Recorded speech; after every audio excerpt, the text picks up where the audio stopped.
Welcome to the first turn. I'm Hyena, I'm Llama. and today we're talking about some Warhammer stuff. Mhm. 11th edition is a mere 1 week away for pre-orders. This weekend we actually didn't get anything up for pre-order because Armageddon's coming, which I thought was, uh, I guess it's not unexpected. I think they did a very similar thing last year or last edition when they released. There was a kind of a lull leading up to Leviathan. Mhm. Um, so that makes sense that they're gearing up for this gigantic release. Take a break, take a week off. I think they were doing like a few week hiatus for catching up on orders in their warehouse, and then like a new edition came. Was that the same timing? I don't know if it was, but it makes sense with how much product they're going to have to ship with the launch of a new edition. I imagine they just needed an extra week, and then they're not putting that pressure on stores either. Like, Yeah. Oh yeah, for sure. yep, I mean, the Cities of Sigmar one was a pretty big launch because it it came out with a was. lot, and a lot of kind of more expensive kits were released with that. The Cogfort, it's a Oh yeah. big night-sized, night-costed plastic kit.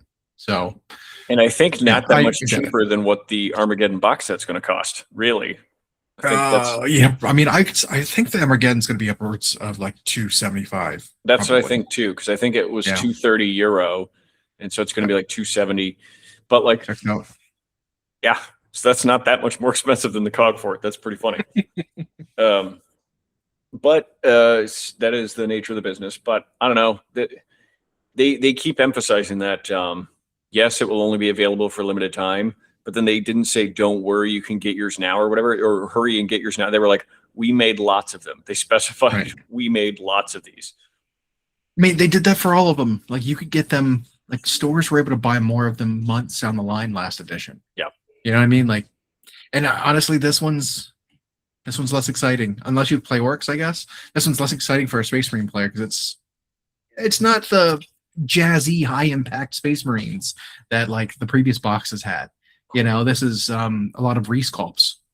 it's a lot of Um, updates. So yeah, like so short of the Eradicators with heavy bolters, which is just really a different weapon loadout for Eradicators, um, it's just updates to old kits.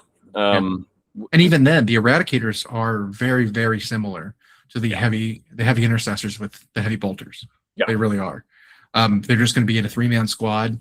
Hell, if you had a bunch of heavy intercessors and you're like, well, these 3-man squads of heavy intercessors are just my Eradicators. Like no one could really, They're on the same base tell the size. difference. The Yeah. only difference is you Oh, put like a shield on it, a little yeah. breacher shield on it. That's And it. then for the orcs, so like they do have some new models. Like some of them are also Yeah. resculpts, but the big Oh, boss is one that I don't think has been in plastic before on its own. Um, and now we get that. The I mean, I think the orc side is it being all new is the value there, right? You got the new weird boy shaman, you've got the big boss, you've got the mega boss, you've got or the mega boss, um the boss knob is the middle guy, the banner bearer guy, and then like the war track resculpt, which wasn't been available forever, plus the new DACA rig, DACA rig, right? like everything there's new. Like Yeah. that's what you get it for. You know what though? But I think Space Marines are at that point. Games Workshop has updated their models so many times, and they've now dialed in the sort of Primaris aesthetic. Mhm. You've had, I mean, how many more new things could they really get with the roster? So I think Space Marines might become that half that isn't always the selling point anymore. It used to be stick Space Marines with whatever because there's so many Space Marine players, people will buy it. And like now it's like, well, now what is coming on the other half? That might now be the more exciting. Yeah. And we see that orcs had a lot of kits that were maybe old or hadn't been done in like the War Track came out during Gorka Morka Mhm. slash third edition 40K, and I don't think ever got a new sculpt or even new rules after a while, or it was just you use the buggy, and then the buggy didn't get rules, and now it was all these new cars they made. But like, Yeah. so now we're getting the track again. The DACA rig's obviously all new and super cool. I don't know if we ever had a pain boss in plastic yet. We had Mad Dot Grotznick in metal and then Finecast. We had like we had a pain boy. He came out during the era of the Beast Nagas. He Okay. had like stilt legs. Remember that? Oh, yeah, And yeah, like he was like hacked off at the bottom and he had like the prosthetic like runner legs. But he wasn't a leader Mm-mm. per se. He wasn't like a boss. He was just kind of a support, like minor character. Kind of like you have a mech and you've got like the big mech. He was the mech equivalent.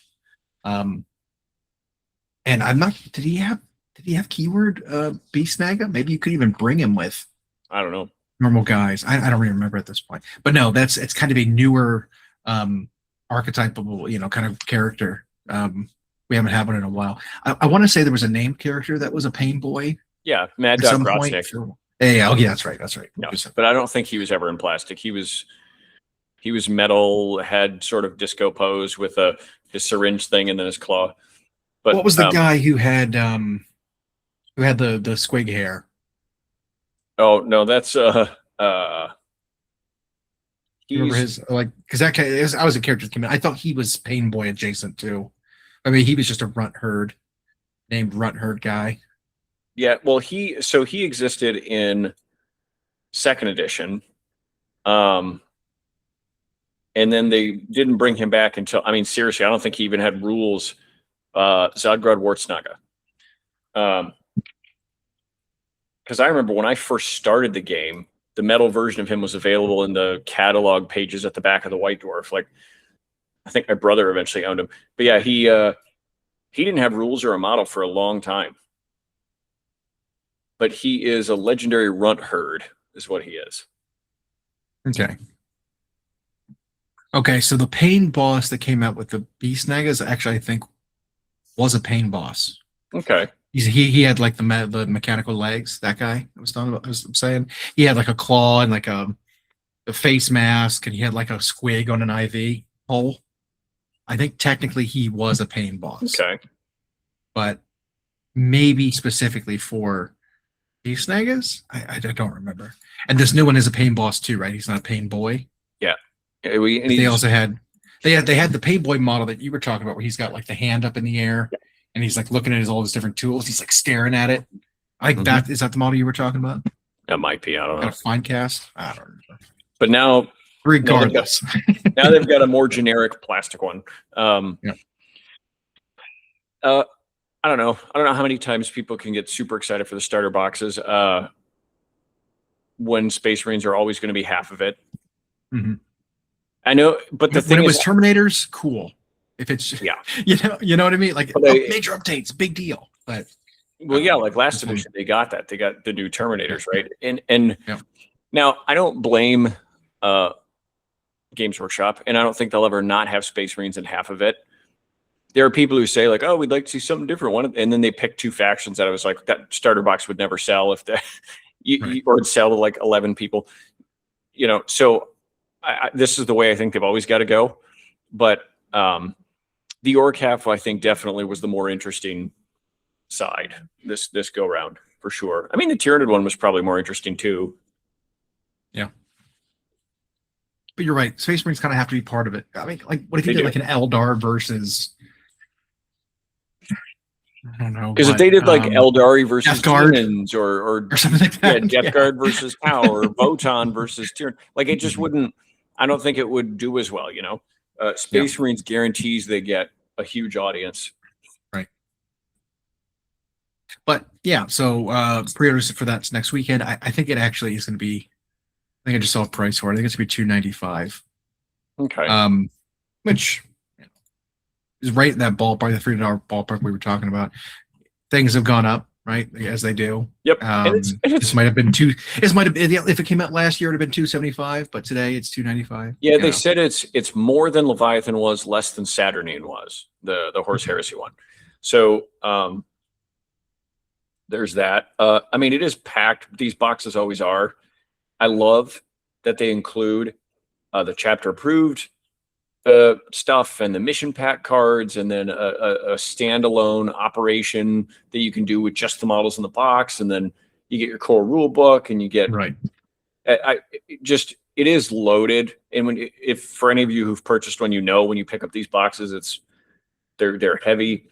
I realize they are the push fit single pose things with like a few head swaps, I think, for some of the heroes, but I don't know. Again, I think that's otherwise they'd have to print however many sprues to stuff in the box.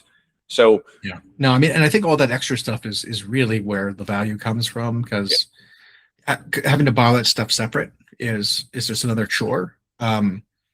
I don't mind the push fit models. I think it's really I don't easy to either. get started with like your base army, right? Mhm. If it's push fit, like if you're starting, who cares if it's push fit? You don't have these models that need to make unique and distinct from your other ones already anyway, because these are starter models. The Yeah. ones you get from here on can be distinct and unique and non-push fit. You can customize and make them look different. Like, Well, and make you starter know, box models easy. and You know, sometimes, let's say you buy one of these boxes for yourself. You're not even splitting it with somebody, and you open one of these things, and it's a little overwhelming. You're like pulling out all the books and cards and whatever's in there, and you just see sprue after sprue of these, and you're like, well, at some point I have to put all these together. I felt Mhm. that way. Even I still haven't even assembled all the contents of my dark water box, uh, and that doesn't even have nearly this many like different kinds of models. So I don't know. I think the push fit actually lends itself to help people who are strained for time see it as a big chore. If you're someone like me who likes to eliminate all mold lines and things like that, the push fit ones tend to tuck those away very nicely. And since you don't have to glue them, I think you can spend more time sanding, filing. I don't know. So I don't mind the push fit aspect of it. And we've seen with games like Underworlds, they can make really nice looking models, even though they're push fit. So, and the Agreed. characters in here look good. I mean, that Orc War Boss, the Space Marine, they look really good. So, I don't know. I like the multi-part once I buy infantry on their own. I do want them to have options, but I think the push fit for the box is just a smart way to do it going forward. It's probably also way cheaper for them to make. But Oh yeah. I mean, that's why this box is only $295 instead of it yeah. being Well, yeah, $435 because I or know we've done this whatever. before. If you separate all these kits and it's like, well, 5-man Vanguard vets are probably going to be either 60 or 75. Uh, Yeah. 3-man eradicators, whatever eradicators already cost. 10-man intercept, same thing. Like You add 60 that up, bucks. Yeah. you get through like the Space Marine side, and you're already hitting that 200 plus mark, right? And so you do save money with these. I know the price is maybe more than the last one, but such is life at the moment. Like that's, I don't know. I think it's exciting. I can see why people maybe don't have the same buzz about it. Um, and to be fair, um, a lot of people do have that. I'm picking on them here a little bit, but a lot of people do have that thing where they always feel like their favorite thing doesn't get as much attention or treated as fairly as everything else. So even Space Marine players are like, oh, I just feel like they didn't give us that much. Well, all right, you guys get stuff all. It's just, um, I think this is cool. I actually like. I saw someone contemplate or commenting on the proportions of the orcs. So Okay. I What think about them? I think the proportions of the orcs look better than ever in terms of their head Yeah. related to their shoulders, related to their feet, related to their hands. Everything is like looks way better. But they noted now that Marines are all scaled up to this Primera size and these orc boys are now proportioned correctly, they're like, wow, these orcs look small compared to Marines. It's like, well, if you read about that, they are. Like Yeah. an orc is bigger than a human, but he's not Space Marine big. Space Marines aren't human sized. Yeah, So it's Space like, Marines are yeah. huge. And like they kind of hedged that off already when they did the reveal stream. They showed the size of a orc boy who is a younger, less seasoned fighter, right? Because orcs get bigger as they get older, as they get seasoned, as they fight more. These boys are all just kind of like younger, right? You become a knob, you become a boss, and then you dwarf a space marine, right? Look at the war boss in that. That guy is enormous. They like lean into that even more with this box set. Like you look at the difference between a boy, a big boss, and a war boss, and it's like those are very different. Yeah, Just leaning into that 40K orc psyche where the bigger, tougher, stronger they are, they just keep growing. So hmm I think they did that really nice this time. I do think the boys look great, and just like with their human scale stuff, the details sharper, crisper. yeah. Now I will say with that, although they scaled up Primaris when they redid, first founding, like the Primaris Marines are larger. I guess people were expecting, oh, well, that's a scale shift. We're up in the 32 mil scale or whatever. So in Orc, when they rescale the orcs, who are, the Orc boys, they'll be that 32 mil scale and be just as big as a Space Marine. It's just like, no, they didn't do that. No. They're all still kind of like, they're hunched over and like bigger and hulking, like they're still hulking compared to a human, right? Like if a human fought an Orc boy in hand to hand, they'd be completely outmatched, right? Those guys are terrifying.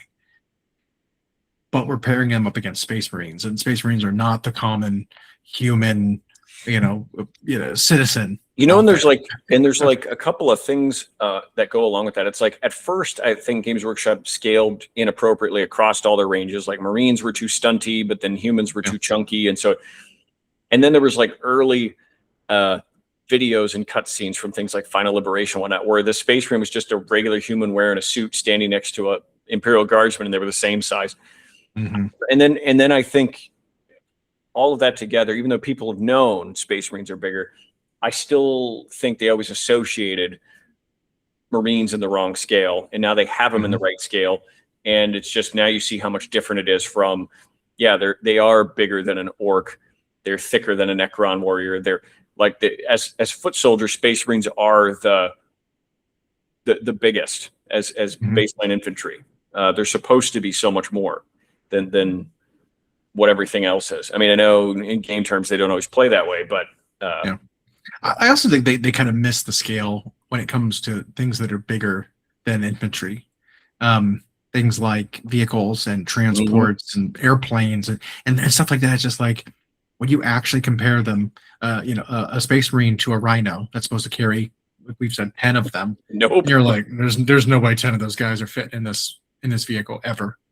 Like you look at the scale of, I mean, it's usually in video games and stuff, but like a Land Raider should be probably twice the size that it is in the tabletop. Same with a Rhino. Rhino should be, maybe not double length and double height, like every dimension's double, but the overall size of a Rhino should probably be double what it is in order to be scaled properly to carrying, 2 guys or 10 guys in a transport.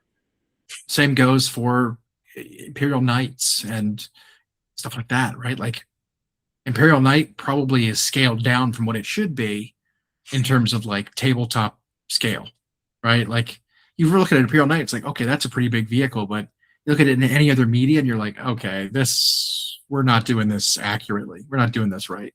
Even like a Warlord Titan, right? Like how many Space Marines do you need to stack on top of one another on the tabletop to reach the top of a Warlord Titan? 20? And it's like, Warlord Titan should be bigger than that. Like that's not like one class size up is the Imperator, which is supposed to have like a city on the top of its back. And it's like thousands of people operating that equipment. Yeah.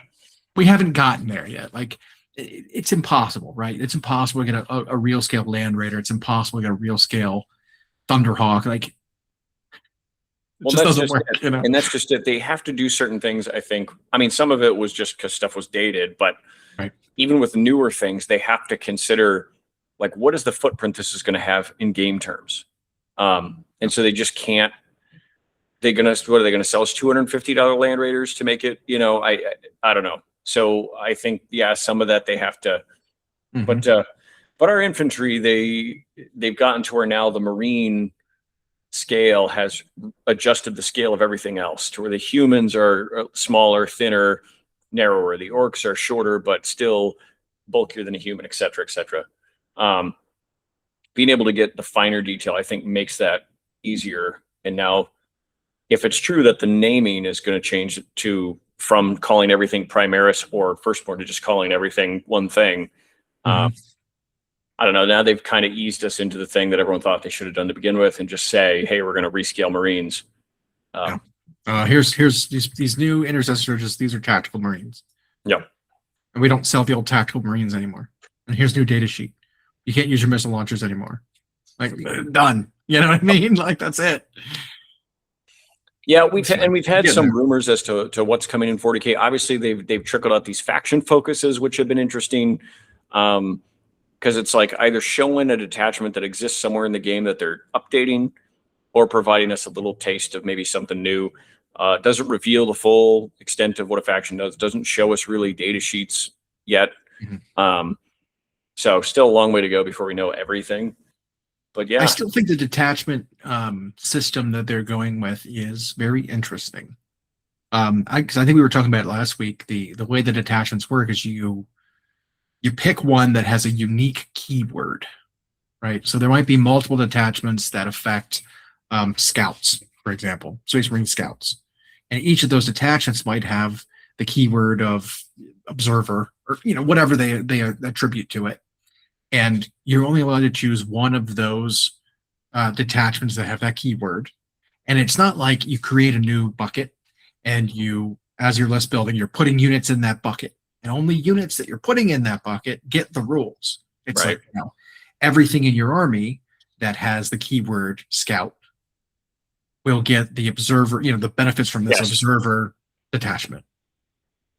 So it's not like you're actually building it in like Age of Sigmar style, right? Where you choose your leader, you choose 3 units to go in its detachment underneath of it that it's leading, right. And there are some benefits that the detachment might get, or creates things like it limits what units you can take or what units you can bring, because certain leaders can only bring certain types of units.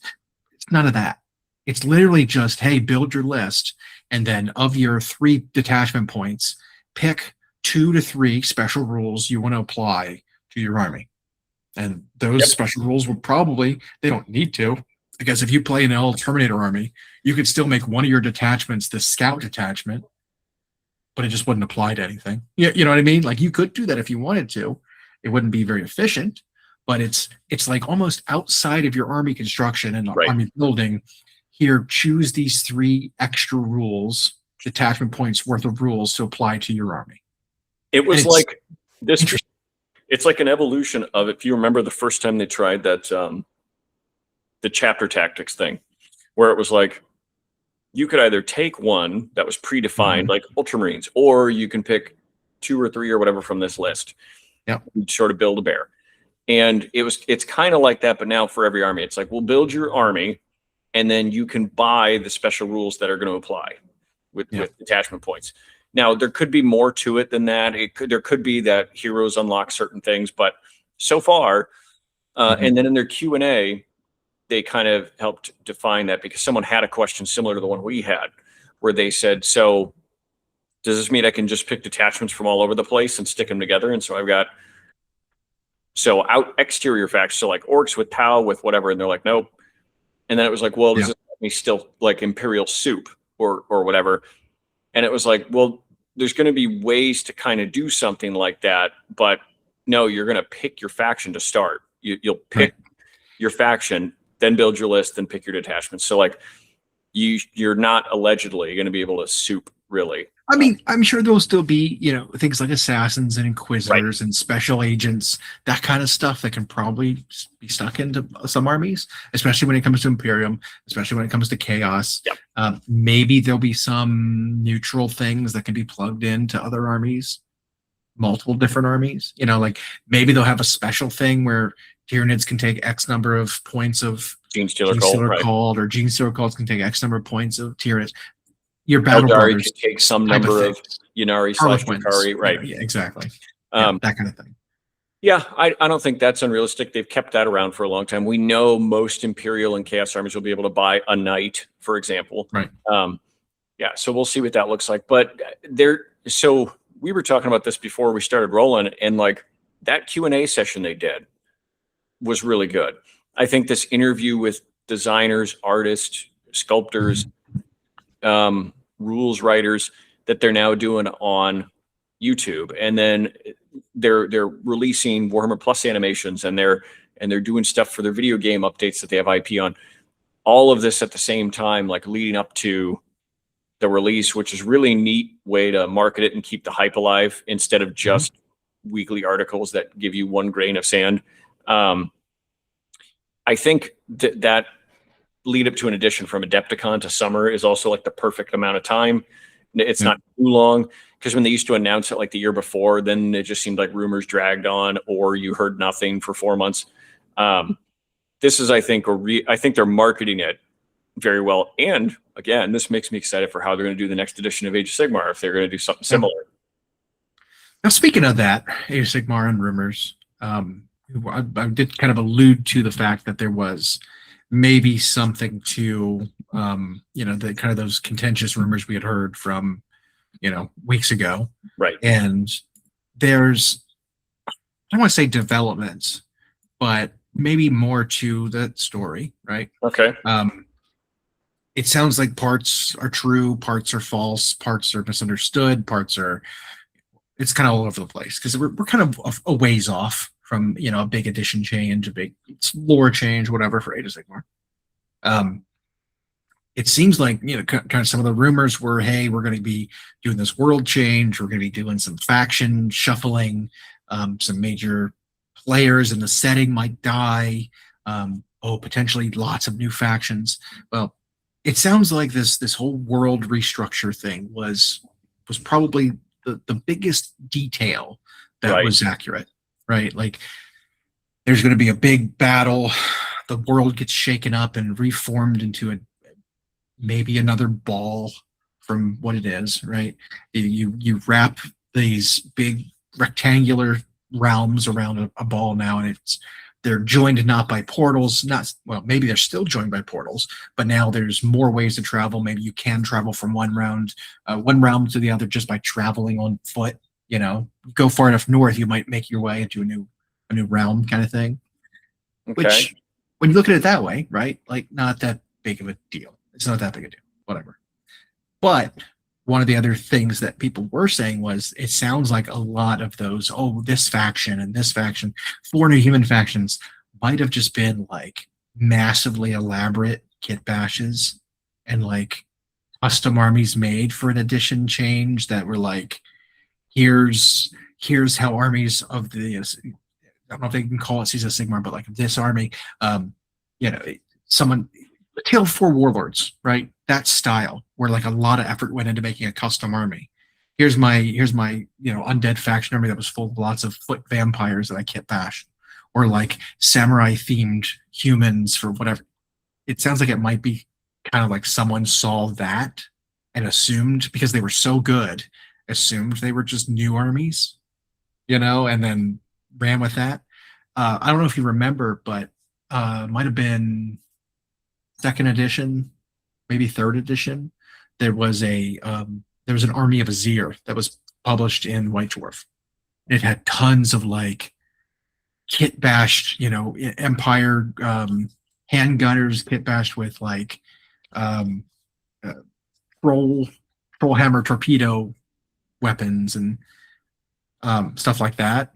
And it looked like a brand new army, the way everything was kit bashed together, but it was really just a custom, custom army. So it might be some of that. Plus, like, you remember how many Warcry war bands were out there that people don't remember we were talking about, that just like, this is a wild unit that just didn't get seen very often. And so a lot of people had no idea what it was. So that kind of stuff all mixed together created like a very confusing thing that someone just kind of assumed. And maybe those armies even had names similar to the ones that we saw, right? Because we were given very specific human faction names, but like, maybe that's just what a narrative concept for an army that someone came up with for a campaign, named their faction. And so the name was there, but it was just made up. You know what I mean? So yeah, I think that's kind of what we're seeing. That's where that went. And I know that to clean that up, there's this thread that jumps off of the Grand Alliance forums where they have compiled all rumors of AOS 5 and so-called The Last World or whatever. It's funny, some of them I don't think I've corrected. I don't think they have corrected everything yet. I think the last update was like May 13th. But even though they're like listing names, like they said, there's a 5th human faction coming called Blacksteel Autarky or something like that. So they have a name. I didn't hear that one. Yeah, they have a name for it, but there's no other description. Again, they're still talking about this idea that 5 full new factions are coming in the next edition of the game, which I still don't know if I buy. That is an enormous production release schedule, which would mean almost nobody else would get touched. Which I don't like the sound of that, for one, if that's true. Mm-hmm. Two, I still think there's something that's being misrepresented there. So akin to what you just talked about, like custom armies or people doing their own, showing off studio members who even do their own wild conversions and paint schemes, or maybe it's a sub faction within a faction that's being described, or if it's forgotten, like you said, war cry things. We've talked about that ad nauseum. It could be any of that. I still don't know how much I buy this idea that everyone, including like Talia Vedra, is going to die, and all these relatively new characters going away, and then 5 full new factions, and yet we're still supposed to get new Ogre Kingdoms and new Kozilid and all that stuff like before we get there. Like, I don't know. Don't get me wrong, as an AOS fan, I would love so many new models, but what does that mean? They're going to have 30 factions in the game, or are some of them getting the cut? Like, or like you said, are these just going to be like branches of Cities of Sigmar or branches of Chaos? Or see, I don't even know if they're going to be official ones. Like I said, like someone comes up with, they use some old world models, they use new, Cities of Sigmar models, they kit bash their own Bretonia looking faction that is basically just Cities of Sigmar, and they name it themselves, they give it the background and lore and tale for warlord thing, and it's just like it maybe it's all like, what do they call it, like fan right, lore stuff, like it's not canon armies, but they look really good because they've had decades, not decades, but like years to like put this army together and paint it because they know they're prepping for something. It's a very high effort custom army, I don't know. It's kind of what I'm leaning more towards for some of those. I'm sure there will be shakeups, there will be changes, but in terms of those ones that were the most, I think, egregious and like baffling ones, I lean more towards that as being an explanation for it, personally. So one of the latest updates about the gods I saw was someone claiming, someone flat out said Boole, who was one of the original posters that started the controversy, Boole got the gods' fates wrong. It says, among all the deities, only Sigmar has either passed away or is missing. The others are still there, largely unaffected. I don't know. Are they really going to not call it Age of Sigmar anymore then? That's what people know the game as. Like, yeah. Like, we don't call it Warhammer Fantasy : Age of Sigmar, and we just move on to Warhammer Fantasy, Age of Triumph, or whatever they want to call it, whatever the thing, it's a very weird. That'd be a very weird change. Maintaining your same game, like that'd be like rebranding Warhammer 40K to Warhammer Emperor's New Era, or it's just something silly, just something completely different. It's like, what is this thing? It's not 40K anymore. Oh no, we're 1,000 years after 40K, so now we have to call it something different. It's like, no, that's silly. We'll see. We shall see. Speaking of, though, I do have my Cogfort on its way, so I'll be putting that in. So that's exciting. I don't have one yet, or one pre-ordered yet, but like we were talking about, there was an article that came out a couple weeks ago that had kit bashes and stuff, and I was thinking more about what I would do for the 24 different Cogforts. I know that we've got the rules for them, right? We've seen what they do and what the mercenary ones do and what they can do for each army and things like that. I do expect to see some balance changes in regards to them, some points changes, because balance isn't always locked in initially, right? Like, you get things wrong. As far as the mercenary goes, the transport one seems very, very good. The shooting one seems okay. The transport one's getting a lot of hype. Yeah. Be able to protect a unit and keep it off the board and then deliver it. It cannot be reacted to. It can't be shot at when it gets out, and then it gets a bonus when it charges. All that is great, right? That's all fantastic. Just having a shooting platform sit back is fine. what I like about the shooting one is that it can confer a bonus to a nearby model that just says you can't be targeted. So if you do have something like a monster wizard, I think you can choose a monster because it works for. I think it's the only like thing you would want to bring with Sons of Behemoth because they could say, hey, Mega Gargant, you can't be targeted by shooting attacks because I'm here next to you. That's kind of a big deal, right? If you can pull that kind of thing off. But say you had like Nagash or Lariel or a big like important piece, and this is your bodyguard castle, that says, oh, this maybe it said non-named character though. Non-named unit, non-unique unit. There you go. But a turtle, right? Your zombie dragon, your something big that you don't want to get shot right away can just be protected by the castle. Like something like that. I think there's a use case for some of it. It's basically just damage output is shooting, and it might not be worth what it is. It's like 470 points or something like that. It's very expensive. Well, and we've seen that continue in Age of Sigmar 4.0, where shooting comes at a premium, and that's really not where most of the lethality in the game is designed to be. Right. So you're going to pay a big price for it.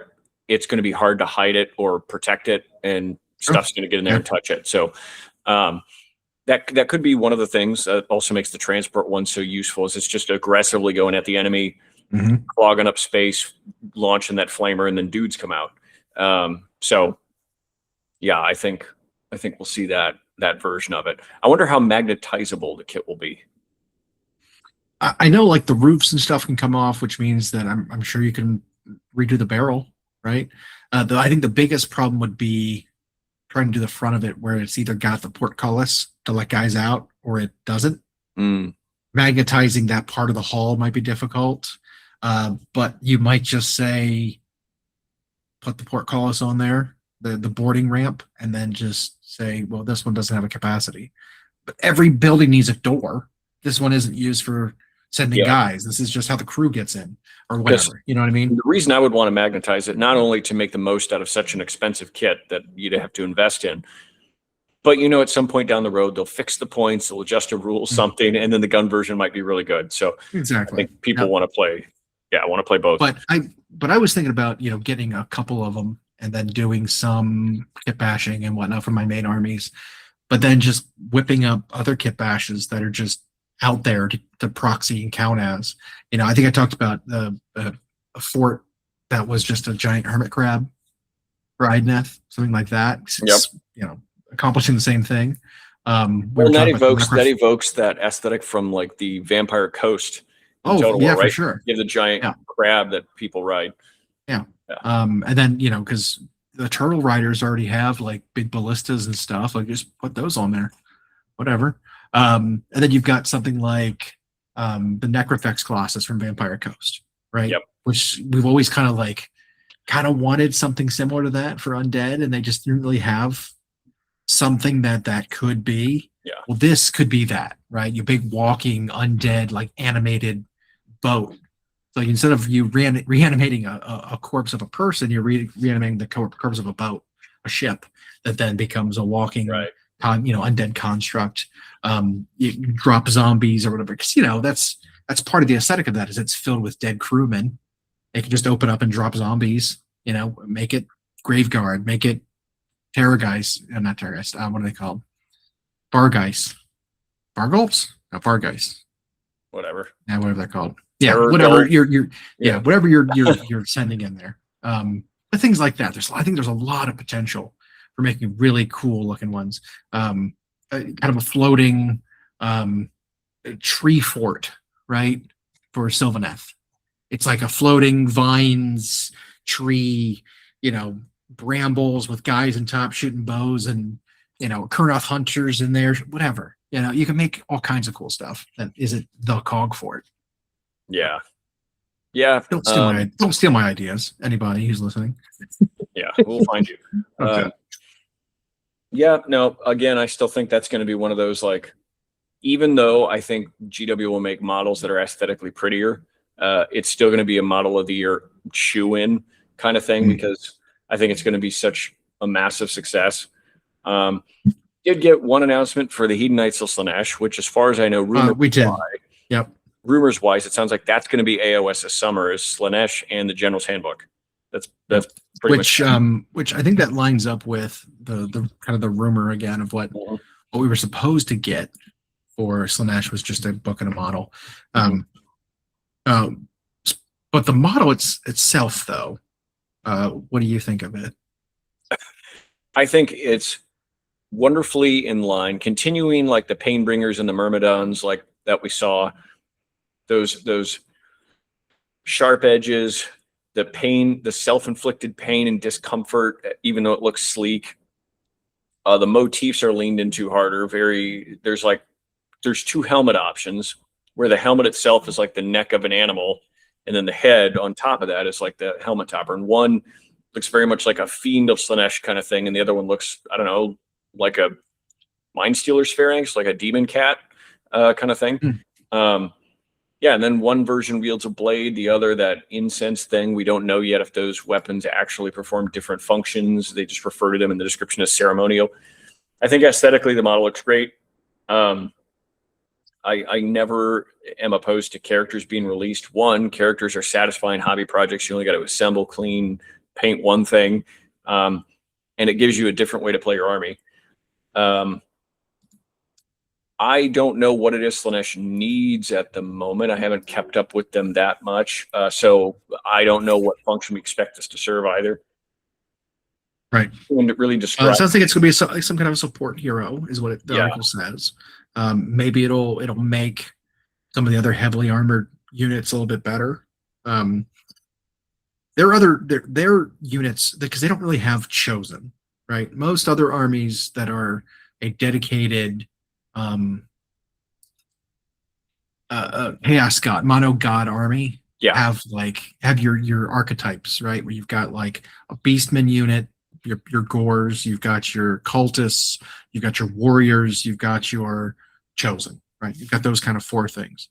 Slaanesh does not have a chosen equivalent, and they're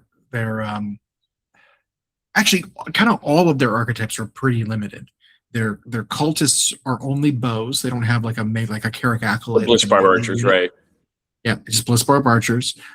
They don't have a chosen unit. They've got two kind of chaos warrior types. That's right. I was going to say they have two warrior adjacent, but no chosen adjacent. But each one is kind of worse than a chaos warrior, but costs more. It's weird. It's like I'd like to see some adjustments to those units to make them very different from one another. But I don't know. We'll see. We'll see what happens. And then their gore unit is different than the other ones because it's a very small unit count. It's the Slang Gores, the Fiend Bloods. So it's a unit of 3, and they're kind of elite, but very squishy and fast. I don't know. They're odd. Slaanesh doesn't need to be exactly the same as every other army. No, right? Like they don't need to be just like Maggot Can. They don't need. No. They can be different, but it's interesting. Same goes for Tzeentch, right? Tzeentch is also a very unique spot. It's got its Chaos Cultist, it's got its Gore unit, but it really doesn't have the warrior kind of equivalent, the warrior or chosen equivalent. So it's kind of missing that. And then like, I don't know. Each army can be different as long as it plays to their strengths. I don't know where Slaanesh needs to go in order to make it like more interesting. I maybe start with the chosen, give them something super elite in that army because it's pretty weak at the moment. There's like nothing across the board that's elite. Even like the demon side of things, there's not very elite. Yeah. Well, and you know, it's interesting. I did hear a rumor about them for 5.0, and it was somebody said that because I think some of the chariots and stuff are being cut, and well, they've already gone to because there was like 4 different chariot variants, right? That all come from the same. They cut down to they cut down to basically 2 of them. The other ones are legends, or will be going to legends in the summer, or something like that. But I heard a rumor that in the next edition, the Demonettes are supposed to get a new kit finally. So for those who aren't familiar, the 4 Mono God Demon Infantry kits are all now 14 years old, and they're showing it. even when you like clip them in a sense, it's just like, this isn't as friendly as the new stuff. So I imagine if the demonettes are going to get updated, the other ones won't be far behind. Plague bearers are super old, bloodletters super old. So I could see that being a case, but they're waiting. And it could be a lot of this stuff is ready to go. They're just waiting until next edition. In fact, one rumor claimed that the Ulaguthu, whoever the Shadowland Malarian people, apparently there's been some full army ready for a long time that they've been just waiting to drop in. But that's not a weekend book and a model kind of release. Right. Interesting. Although, so if that's ready, that's 3 new armies. Well, redesigns, full armies. Yeah, and so here's the thing: what the rumors don't specify.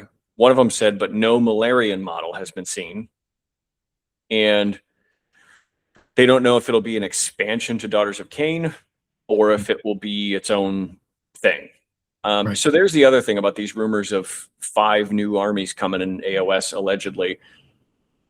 It's possible people are just seeing expansions to existing armies, or like you said, completely custom armies, because now you'll see even Games Workshop will allow their studio people to have hobby articles that show what they do with their army. And you'll see they've made tons of conversions. They've used printed bits. They paint them wildly different. So I don't know.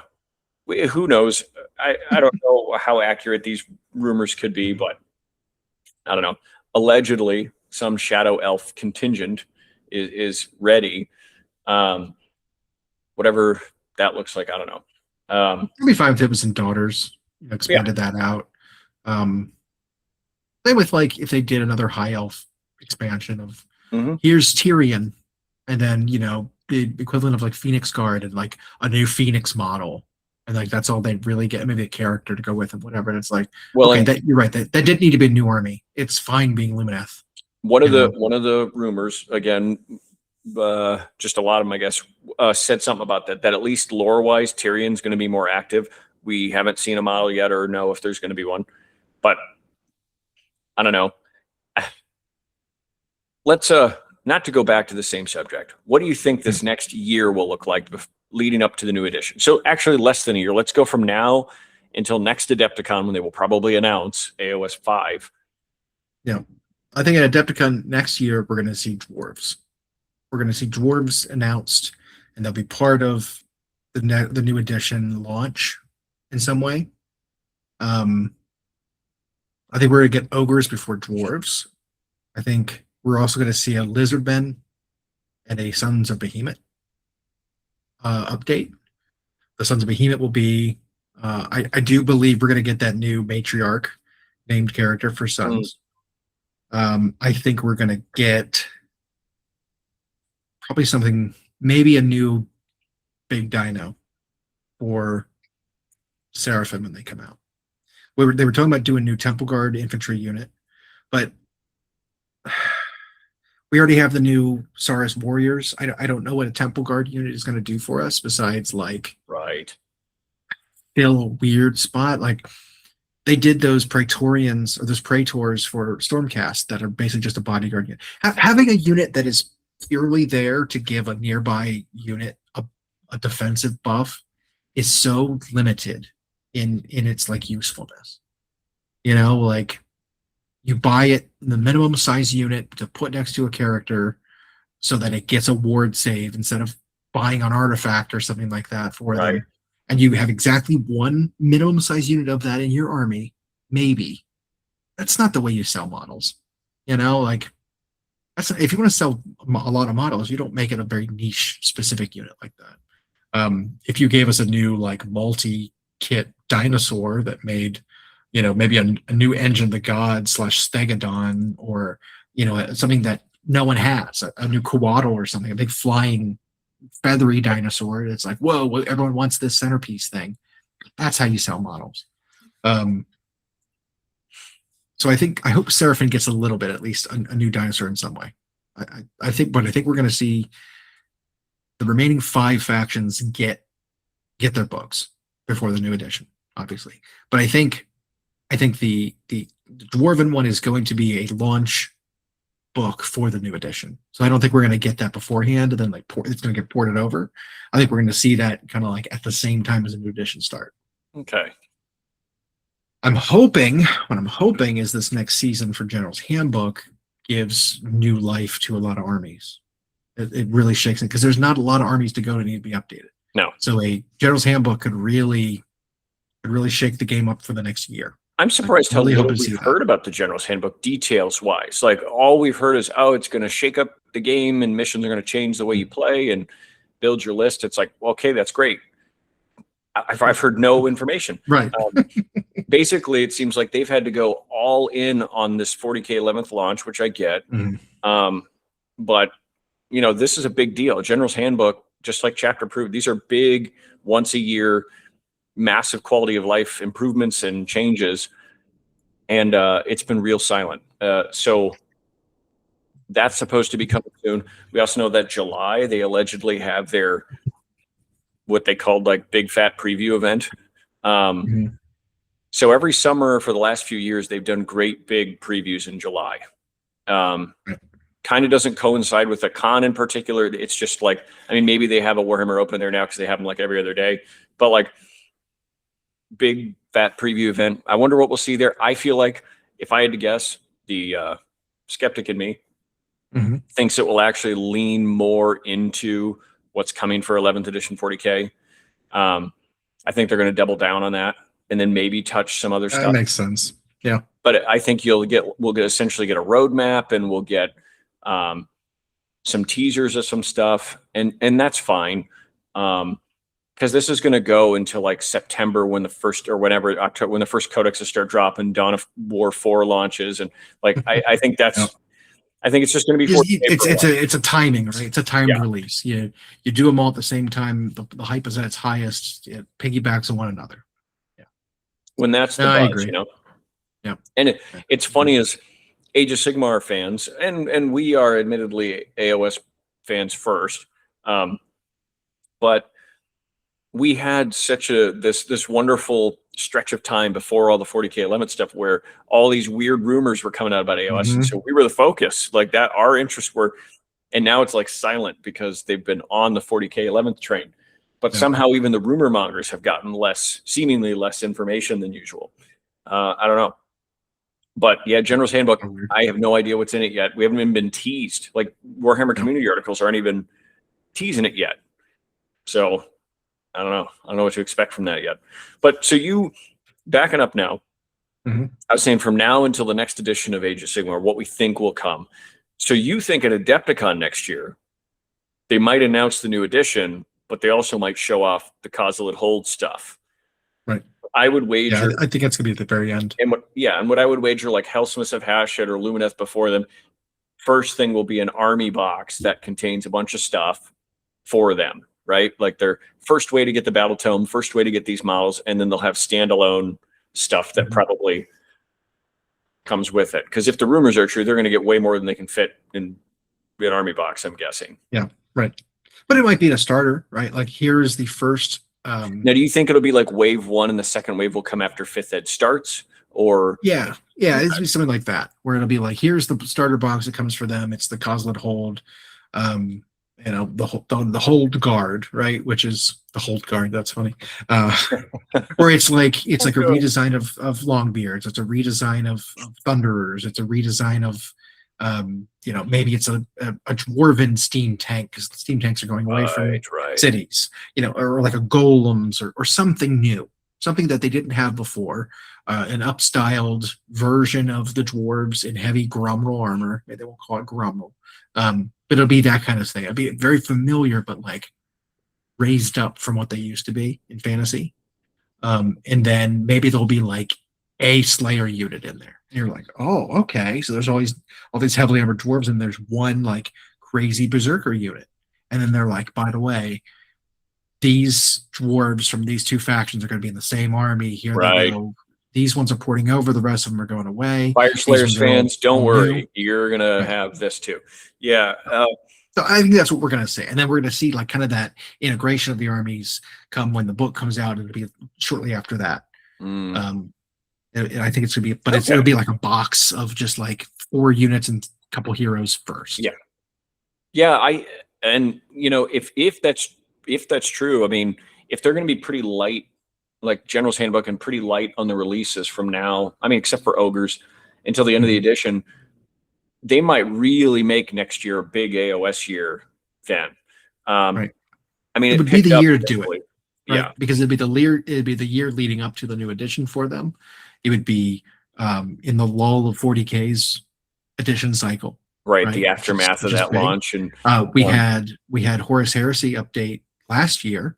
So it'd be like, this would be like in order. It'd be like, there's this Heresy update. Here's the 40K update. Now here's the AOS update. It would be the timing for it.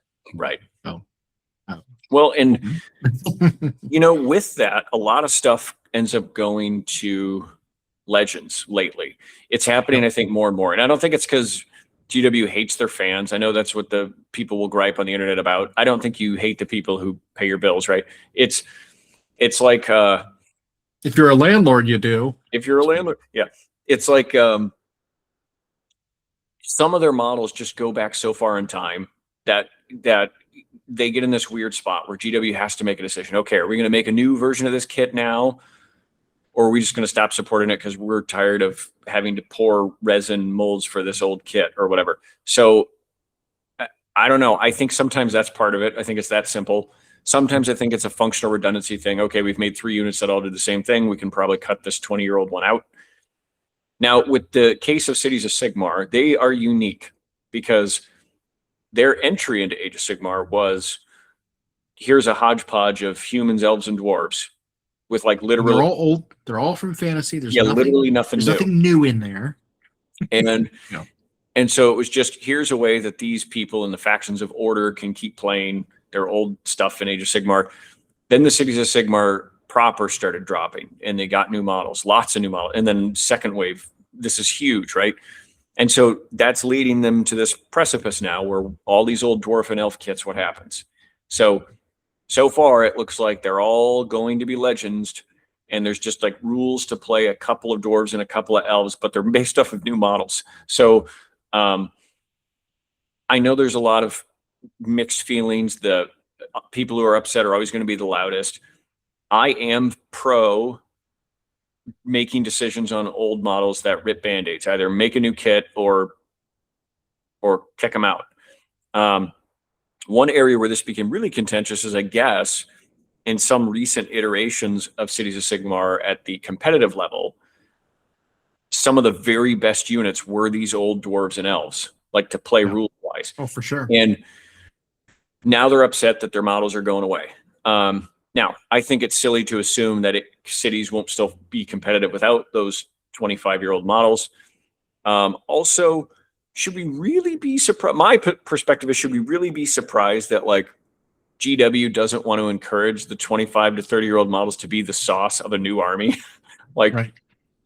So I guess in this instance, or to say like, hey, your 25 to 30-year army is very competitive still.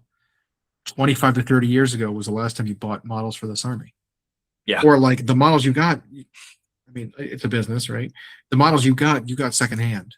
So you didn't even give us money for these new models you got for these competitive units. You went to a convention and found that bit seller guy and bought a squad of old competitive army out of a bits box that's been sitting there for 20 years.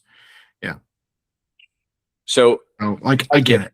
I do. But out of it, we also get better models and we get more interesting things. And, if you're creative, you can still use your old stuff as new stuff anyway. You know what I mean? Like you could still use your old Empire swordsman as, and I don't know, steel helms, whatever, I always think Games Workshop takes too long to tear the band-aids, but that's me. I know they're in a weird spot where they're trying to appease the old and the new. At the same time, I think it's silly to be in a hobby based on ideas of like military, and you expect that for 10 years of playing the game that troops never change and vehicles never change and technology never changes. Like, I don't know. Come on, guys. Like, but there's also no winning with some of those people. They complain, my army hasn't had this kit updated. Then they get new stuff and they're mad that it's new. Like, I want to use my old ones. Like, I don't know. I don't know how you make everybody happy there.